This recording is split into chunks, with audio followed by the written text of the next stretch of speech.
Hi guys, welcome back. So in part one of this topic, I covered the mental side of things, and today I actually want to get into what I didn't specify in my previous video, and I wrote things down here so that I don't forget. Besides the mental side of things, there's also the fact that our whole body is our instrument.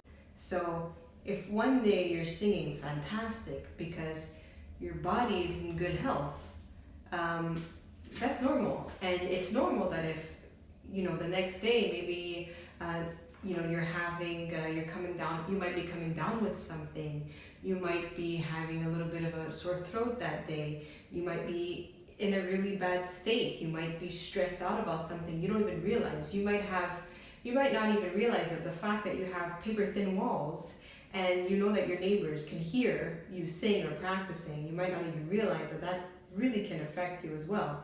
So maybe, yesterday you were alone, you didn't have, or maybe the fact that you live with your family. This is still mental. So the mental part, so I didn't cover, there's certain things I didn't cover. So I guess this kind of goes into mental again. So let's just cover that a little bit more. You live with your family and you're embarrassed, so you might not sing as well as the other day. Maybe your family wasn't home and you were able to sing amazing, and now your family's home. You don't even realize it, but you're deep down, you're shy, or subconsciously you're shy, and you just can't sing as well. You can't let go. But on the physical side of things, maybe you're tense. You're more tense because of these reasons, or there's maybe other reasons why you're tense. But tension will really affect your singing. As a matter of fact, I know a lot about tension. I'm a very tense person. I mean, I have lots of tension right here on my neck. So a good way to get rid of tension and to loosen up a little bit, because if you're tense, you're gonna sing, you're not gonna sound as great. So good exercises to do. I have a machine that I use actually to massage myself. You can also do some yoga, deep breathing, relaxation. Work on if there's something that's really in your life that's really a big deal. Maybe get some professional help. I don't know you. I don't know your situation, but it's always good to talk to someone, because stress. Traumatic events can really affect our state, our body. It can give us stomach problems, which causes tension, which causes reflux. These are my problems. That's how I know I can really relate. Don't push your voice if you are feeling today I'm singing and I'm not getting it. Don't push yourself, because you could ruin your voice even more. So just go with your body, go with the flow, relax. Like if you just can't today, you just can't,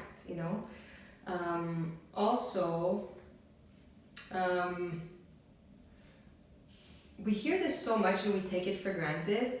Drink lots of water. You'd be surprised. Maybe you were very well hydrated the day before, and today you're not as hydrated. So you need to drink at least 8 glasses of water a day. I need to take my own advice. But that, 8 glasses, for people like me who suffer from reflux, which I'll do another video on that another day, it's good to drink water. Water can actually prevent reflux. That's what my speech therapist told me. So you'd be surprised how much hydration can really help you with your singing. Are you singing, how was your placement the day before? Were you warmed up? Did you warm up for 5 minutes yesterday? Did you warm up for half an hour yesterday, and then today you just warmed up for 5 minutes, or you didn't warm up at all? If you warmed up for a good solid 20-30 minutes yesterday, and today you either didn't warm up or you warmed up for 5 minutes only, there's a big difference, because warming up your voice can really does make a difference in your singing. So that's another reason why you might not be singing as well. You need to make sure that your registers are very well developed, your placement, how you're singing. If you were really open yesterday, I'm using yesterday as an example. Let's say you were able to sing very well yesterday. Maybe you were relaxed and you were open, your throat was open. When I say open, I mean like creating a roundness in your like kind of like you're yawning. You want to keep everything open. You're not closing in. You're not tensing, you're not relying on just on your vocal cords. You're not putting pressure, you're putting more pressure on your vocal cords. That's another reason. If the more knowledge you have, the more you know, the more you'll understand.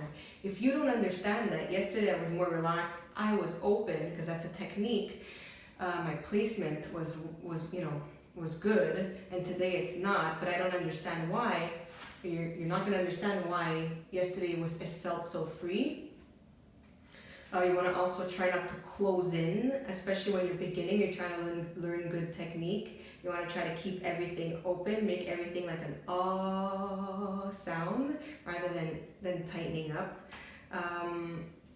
Your registers, like there's head voice, there's the mixed voice, there's the chest voice, and we will get into that soon, eventually. But and I will do videos on this. But if your chest voice isn't very well developed, and then, if you try to connect your chest and then connect it into your mixed voice, and that's just underdeveloped, and you can try to connect that into your head voice to try to create sort of like one register for it to sound like it's flowing all together. If that's not developed, which it will in time if you keep at it, but you got to go slowly, you got to go at a comfortable place. You might not have a lot of resonance at first, so that's okay. You start where you can.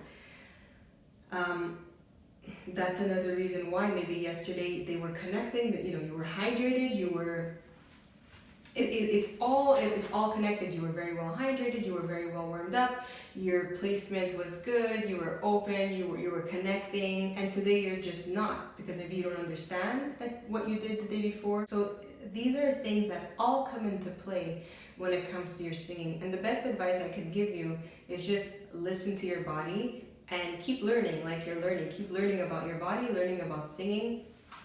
Another thing is your breathing.